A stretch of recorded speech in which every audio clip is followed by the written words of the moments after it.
오늘 창세기 39장 7절부터 10절, 실제로는 39장 전체를 통해서 기도하지 않아도 됩니다 라는 좀 이해할 수 없는 제목으로 말씀을 증거하겠습니다. 예민하신 분들은 아셨겠지만 예배에 일찍 오면 앞에 화면에 기도로 예배를 준비해 주시기 바랍니다라고 문구가 나옵니다. 근데 밑에 설교 제목이 기도하지 않아도 됩니다. 그래서 할 수 없이 이번 주는 일찍 오신 분들이 기도로 예배를 준비하십시오라는 문구를 뺐습니다. 왜냐하면 기도하십시오 그러고 그 밑에 크게 기도하지 않아도 됩니다. 그러니까는 두 개의 문구가 충돌되는 것 같아서 뺐습니다. 성도 여러분, 이렇게 경건이란 말 아시죠? 요새는 영성이란 말을 많이 쓰는데 실제로는 영성이라는 말은 좀 천주교 좀 냄새가 좀 납니다. 그래서 일반적으로 개신교는 영성이란 말보다는 경건이란 말을 주로 씁니다. 이게 간단히 정의 내리기는 쉽지 않습니다. 경건이 뭐냐? 경건한 삶이 뭐냐? 한마디로 딱 정의 내릴 수 없지만 오늘 본문을 중심으로 이 경건에 대한 정의를 내린다면 날마다 하나님을 의식하며 하나님 앞에서 살아가는 삶, 그것이 곧 경건입니다. 날마다 매 순간 하나님을 의식하면서 하나님 앞에서 살아가는 삶, 이것을 흔히 코람데오라는 라틴어로 설명합니다. 코람이란 말은 앞에서란 말이고 데오라는 말은 하나님이거든요. 코람데오라는 말은 하나님 앞에서라는 말입니다. 이걸 한문으로 할 때는 신전의식, 하나님을 하나님 앞에 있다는 의식을 갖고 살아가는 삶, 그래서 신전의식, 하나님 앞에서, 코람데오, 이게 같은 의미입니다. 그래서 경건은 뭐냐? 내가 지금 하나님 앞에 있다는 의식을 갖고, 믿음을 갖고, 그런 생각을 갖고 또박또박 삶을 사는 것이 경건한 삶입니다. 하나님께서 모세를 만나 주셨을 때 이런 말씀을 하셨죠. 내가 선 곳은 거룩한 땅이다. 이 말에 대해서 이런 생각해 보셨어요? 모세가 섰는데 두 발로 섰잖아요. 그러면 두 발로 선 그 작은 그 부분만 거룩한 땅이란 뜻일까요? 그러면 두 발과 두 발 사이는 안 거룩하고 두 발 옆에는 안 거룩하고 뒤에 앞과 뒤는 안 거룩한 거냐? 그 발 디딘 딱 그 두 발자국만 거룩한 거냐? 혹시 그런 생각 해보신 적 없으세요? 네가 선 곳은 거룩한 땅이란 말은 네가 딛고 서 있는 그 부분만 거룩하다는 것이 아니라 내가 어디에 있든지 네가 하나님 앞에 있음을 의식하며 산다면 그곳이 어디든지 거룩한 땅이다, 이런 뜻입니다. 여러분이 교회당 안에서 예배를 드리면서도 하나님을 생각하지 않고 하나님을 의식하지 않는다면 이것은 거룩한 땅이 아닙니다. 그러나 시끄러운 시장 한복판에 서 있을지라도 이곳에서 하나님은 나와 함께 하신다, 이곳에서 하나님은 역시 내 앞에 계시며 나를 바라보고 계신다고 의식하고 있다면 시장 한복판에 있어도 실제로는 여러분은 거룩한 곳에 서 있는 것입니다. 그래서 신앙의 성숙은 결국 이 신전의식, 하나님 앞에서 살아간다는 의식이 얼마나 분명하냐, 얼마나 깊으냐가 실제로는 성숙한 신앙입니다. 그러니까 하나님 앞에서 살아간다는 의식이 있을 때 크게 두 가지의 삶이 따라오게 됩니다. 하나는 뭐냐면 무엇을 하든지 죽게 하듯 한다는 거예요. 지금 하나님이 내 앞에 계셔, 지금 하나님이 날 보고 계셔. 그러면 뭘 하든지 적당히, 대강, 대충이라는 말은 예수 믿는 사람의 삶에는 있을 수가 없습니다. 성도 여러분, 우리 예수님께서 십자가를 대강 지셨습니까? 예수님께서 십자가에서 자기의 피를 대충 흘리셨습니까? 예수님께서 십자가에서 그 죽음을 적당히 죽으시고 감당하셨습니까? 아니요. 우리 예수님은 십자가에서 분명하게 십자가를 지셨고 죄를 감당하셨고 고난을 받으셨고 피 흘리셨고 분명하게 우리의 죄를 해결하셨습니다.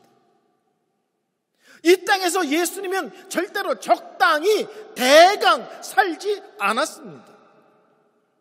예수를 믿는 것은 우리는 꼭 교회에 나갑니다, 예배 드립니다로 표현하지만 실제로는 우리의 참 믿음은 예배가 끝난 뒤에 우리가 어떤 원리와 원칙을 갖고 살아가느냐가 실제로는 신앙생활입니다.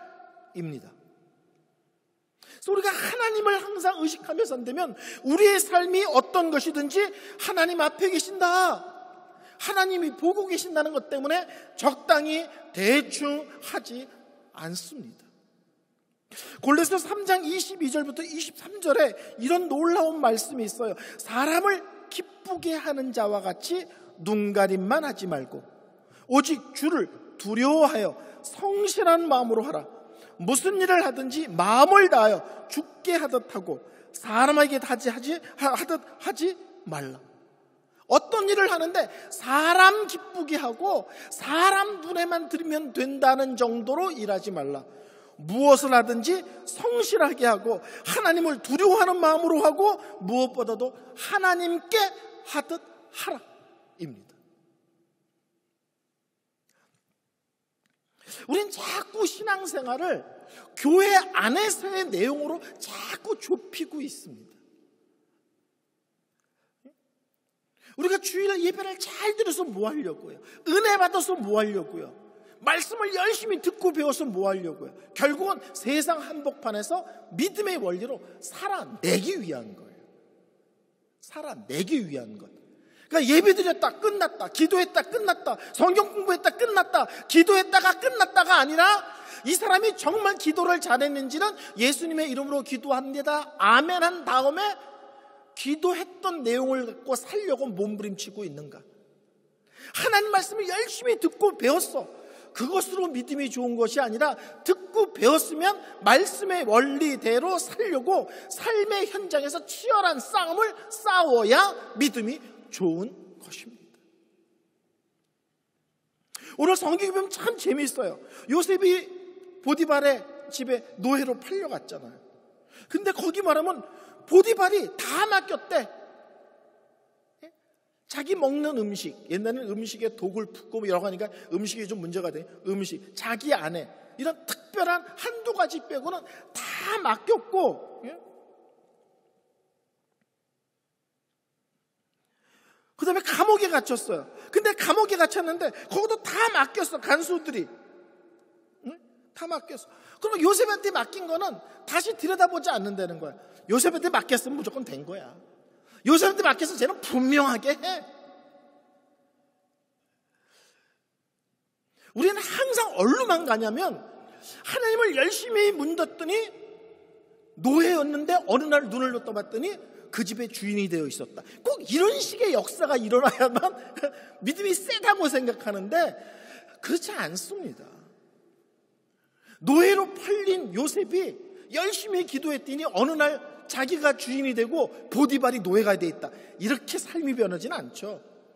참 믿음은 이해할 수 없는 모습으로 살아가지만 그 자리에서 하나님을 의식하며 자기가 할 수 있는 최고의 성실과 최선의 삶을 살아내는 게 참 믿음이고요, 참 성숙이고요, 참 경건입니다.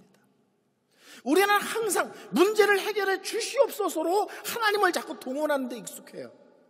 그 문제 앞에서 정확히 살아내는 싸움은 우린 참 잘 못하고 있습니다. 문제를 해결해 주세요. 틀린 건 아닙니다. 그러나 우리의 싸움은 문제를 해결해 주시오만 우리의 싸움이 아니라 그 문제 앞에서 믿음의 사람으로 믿음의 싸움을 싸워내는 것이 또한 성도의 삶입니다. 정용교 교육자 마틴 루터가 놀라운 이런 얘기를 했어요. 자기 집에 하녀가 예수를 믿더니 카펫 밑을 청소하기 시작했다. 예수 믿기 전에는 카펫 위만 청소했다는 거예요. 그들이 예수님을 인격적으로 자기 마음에 모신 뒤에 갑자기 이 하인이 카펫을 들치더니 카펫 밑까지 청소하기 시작했다는 거예요. 사람의 눈을 의식하는 것이 아니라 하나님을 의식하기 때문에 남들이 생각하지 않은 것까지도 깨끗하게, 정확하게, 분명하게 청소했다는 거예요. 그 하녀가 열심히 예수를 믿어서 부자가 됐더라, 이거 아니라 하녀로서의 삶을 사는데 그 삶의 자리에서 누구보다도 믿음의 원리로 살아냈더라입니다. 그래서 여러분, 참 경건으로서의 존재 증명, 내가 이 세상 한복판에서 성도인 것을 증명하는 것은, 학생은 나는 학교 가면 꼭 성경 읽어, 나는 학교 가면 기도해, 학교 가면 전도해, 꼭 이런 걸로 증명하려는 사람이 있어요. 아니에요. 학생은요, 공부로 성도의 존재를 증명하는 거예요. 학생이냐? 추격하면 안 되죠. 결석하면 안 되죠. 땡땡이 치면 안 되죠. 컨닝하면 안 되죠. 레프트 100개 쓰면 안 되죠. 누구보다도 성실하게 학교의 생활을 살아내는 것이 경건이에요. 근데 우리는 꼭 전도했어요로 증명한단 말이에요. 직장 다니는 여러분이 직장에서의 성도임을 증명하는 방법은, 직장에서 난 아침에 가자마자 큐티해, 이런 분들이 있잖아요. 나는 사람이 보든 안 보든 식사할 때 꼭 기도해, 꼭 이런 사람들이 있잖아요. 나는 오늘도 회사에서 10명 전도했어, 이런 사람들이 있잖아요. 근데 잘 생각해 보세요. 사장 입장에서 보면 나쁜 놈이에요. 일하라고 월급 줬더니 와서 목사짓을 하고 있는 거야. 회사에서 월급 준 건 일을 잘하라고 한 거지, 가서 목사 노릇하라는 게 아니라고요. 지금 여러분이 얼마나 무서운 얘기를 듣는 줄 아세요? 많은 사람들이 그렇게 가르쳐요. 회사에서 기도해라, 전도해라, 교회로 데려와라, 뭐 이런 건 아니요. 그게 틀렸다가 아니라, 여러분들이 예수 믿지 않는 사람들과 직장 생활하면서 성도로서 증명할 수 있는 것은 전도를 했느냐, 직장에서 큐티했느냐가 아니라 여러분이 그 누구보다도 탁월함으로 일을 했느냐예요.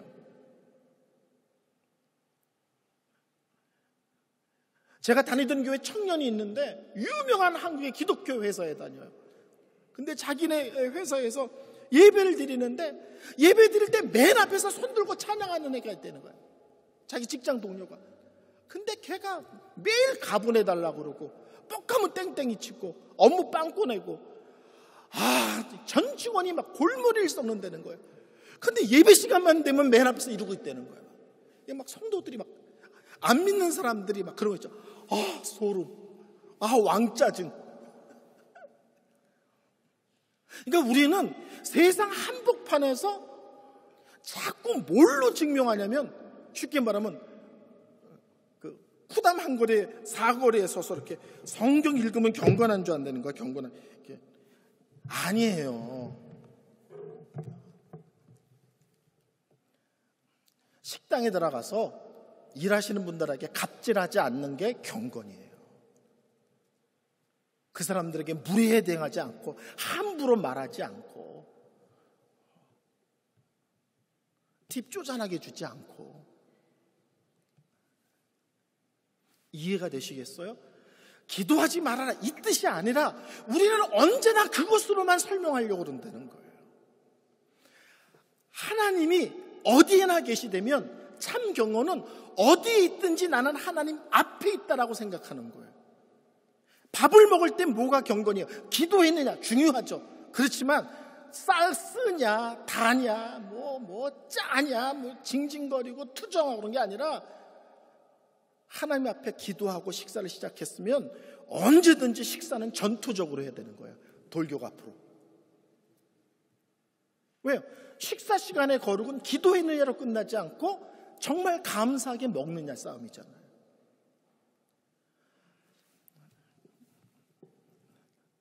그래서 참된 하나님 앞에서의 삶은, 첫째는 어느 곳에 있든지 내가 있는 곳이 거룩한 땅이라는 의식을 갖고 분명한 삶을 사는 것이 경건입니다.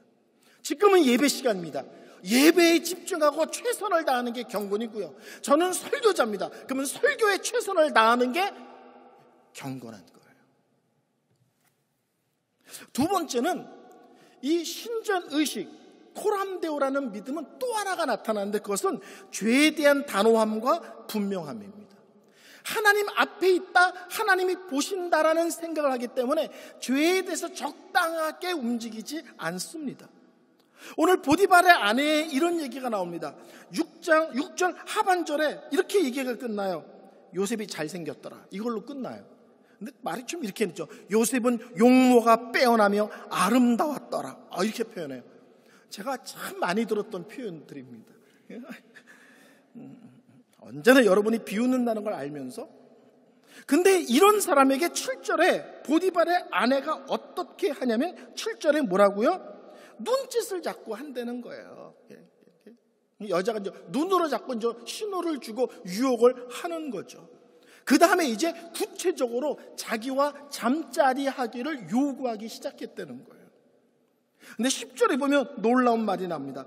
날마다 그랬다는 거예요. 날마다 틈만 나면, 주위에 사람이 없으면 요셉에게 가서 눈짓하고 잠자리를 같이 하자고 계속 이 여자가 쫄라대기 시작했다는 거예요. 근데 8절에 요셉의 반응이 나옵니다. 8절이 뭐라고요? 요셉이 거절했다 그러고요. 10절에는 이렇게 나옵니다. 나는 하나님 앞에서 죄를 지을 수 없습니다. 단둘이 있어. 근데 난 당신의 남편에게 죄를 지을 수 없습니다. 이렇게 말할 수도 있잖아요. 근데 요셉은 단둘이 있는데 하나님이 보고 계셔서 이럴 수 없습니다. 이렇게 반응을 해요. 근데 10절에는 뭐라고 나오냐면 요셉이 이 여인과 함께 있지도 않더라. 가능한 한 같이 있는 자리를 피해서 같이 있지 않으려고 항상 조심하고 애를 썼다는 겁니다. 이 시대는 죄를 무서워하지 않는 시대입니다. 이 시대는 죄를 지지만 회개하지 않는 시대입니다. 이 시대는 사랑의 하나님에 대한 강조는 너무 많은데 하나님의 죄에 대해서 단호하고 분명하다는 그 하나님의 두려움, 하나님의 무서움에 대해서는 너무 강조가 약한 시대입니다. 그래서 어떤 의미에서 이 시대는 죄에 대한 두려움, 회개에 대한 분명함, 하나님이 죄에 대해서 엄하게 다루시는 분이라는 사실에 대한 거룩한 두려움이 다시 회복되어야만 하는 시대입니다. 그러니까 경건은 뭐냐? 날마다 내가 하나님 앞에서 산다는 의식을 갖고 사는 것 더하기 마지막 날 내가 하나님 앞에서 나의 삶의 모든 것들이 하나님 앞에서 계산될 것이다, 심판받을 것이라는 의식을 갖고 살아가는 것이 경건이에요.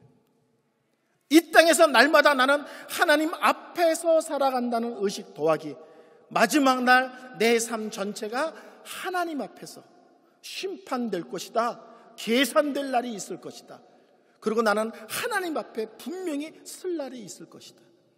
이런 의식을 어느 정도 분명하게 갖느냐, 깊이 있게 갖느냐가 믿음이 좋은 거고요, 경건한 삶, 거룩한 삶입니다. 두 번째는 기도하지 않아도 되는 게 있다는 거예요.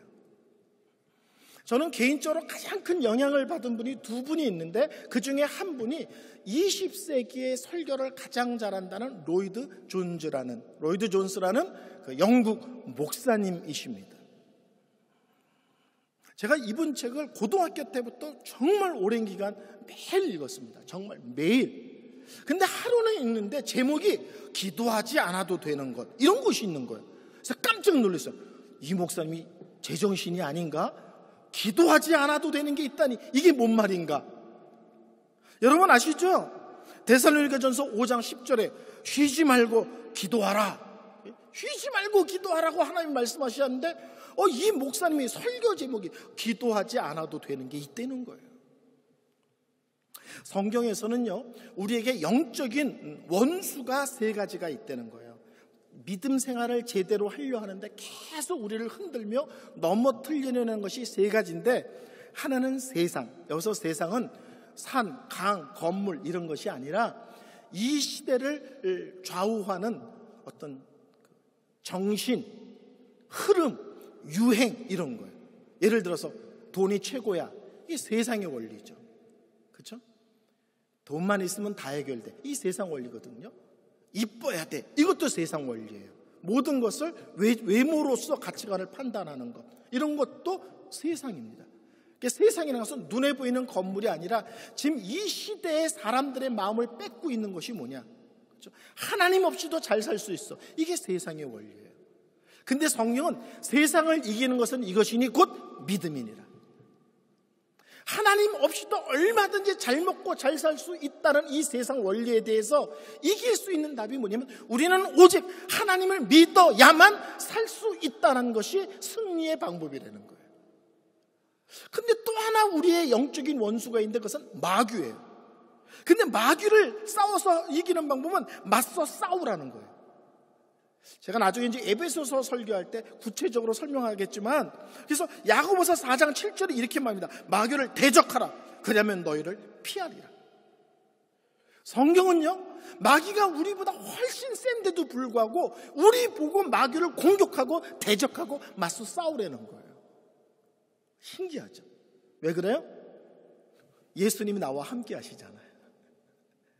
예수님이 나를 붙들고 계시잖아요. 더 중요한 것은 이미 예수께서 마귀를 이기셨잖아요. 마귀를 이기신 예수님이 나와 함께, 마귀를 이기신 예수님이 나를 붙들고 계셔. 마귀를 이기신 예수님 안에 내가 있어.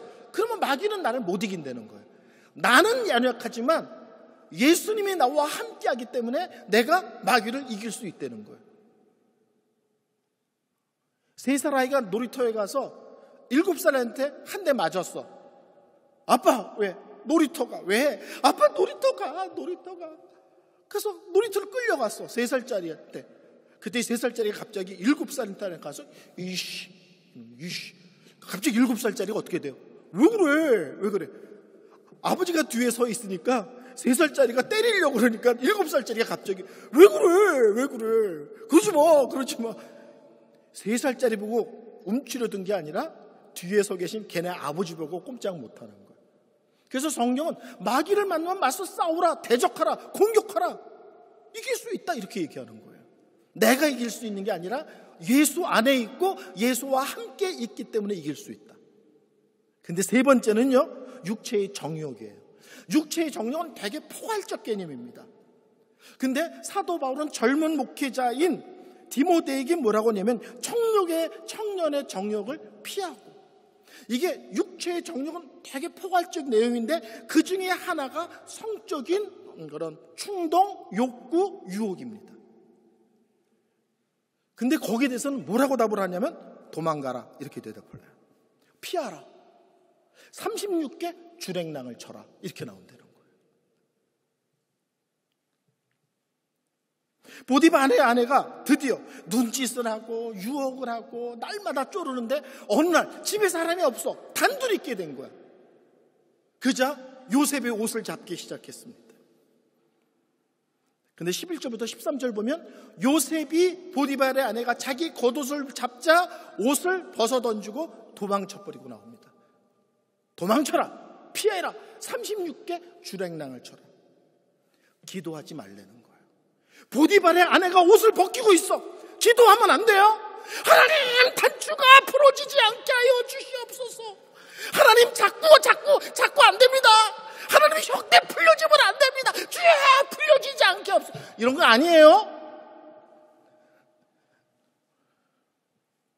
거기서 주여 3번 하고 단추가 풀려지지 않는 역사가 있게 하여, 이런 거 아니에요. 그냥 거기서 벗어나라는 거예요. 제가 제자 훈련을 받는데 거기에 이런 내용이 있었어요. 젊은 남녀 둘이서 폐쇄된 공간에 둘이 있었어요. 근데 둘 다 갑자기 성적인 어떤 그런 충동이 일어났어요. 그러자 두 사람이 믿음이 좋으니까 손을 잡고 기도하기 시작했어요. 하나님, 저희들이 이런 유혹에 지지 않게 하옵소서. 손을 잡고 기도하는데 기도하면 기도할수록 더 전기가 짜릿짜릿 오는 거야. 손을 잡고 기도하니까. 유혹이 있을 때는 손을 잡고 기도하는 거 아니에요. 사람이 많은 데에 나오는 거예요. 사람이 많은 데에 나오는 거예요. 그래서 성경은 정확합니다. 세상을 이기는 것은 믿음이고 마귀는 예수를 믿고 맞서 싸우고, 육체의 정욕, 특히 성적인 문제는 무조건 36개 주랭랑을 쳐라. 단둘이 있지 마라. 사람들이 많은 곳에 있어라. 뛰쳐나와라. 왜? 우리는 얼마든지 쉽게 넘어갈 수 있기 때문에. 그래서 쉬지 말고 기도하라.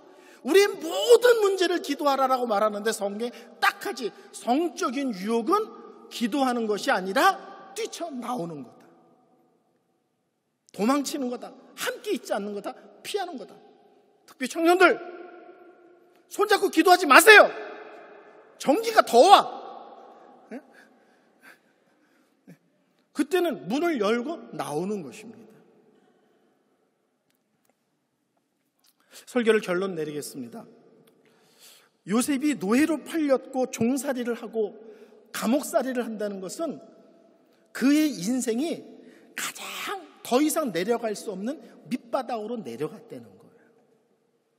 근데 우리는 언제나 기도가 거기서 올라가게 해주세요, 해결되게 해주세요에 초점을 맞춥니다. 근데 요셉은 어디다가 초점을 맞추냐면 더 이상 내려갈 수 없는 그 최고의 바닥에서 이 자리에서 어떻게 거룩하게 살까, 경건하게 살까, 하나님을 의식하며 내가 살 수 있는 최선의 삶을 살아낼까에 초점을 맞춘다는 거예요. 그래서 제가 가장 싫어하는 건요, 뭐 먹으러 가자고 할 때 적당히 대강 먹읍시다. 저 그런 말 너무 싫어해요. 왜 똑같은 걸 대강 먹어? 이왕이면 맛있는 데서 먹지, 이왕이면 깨끗한 데서 먹지, 왜 대강 먹어? 이왕 먹을 거. 예수를 믿는 것은 대충 대강이 아니라 분명하고 정확한 삶을 살아내는 것입니다.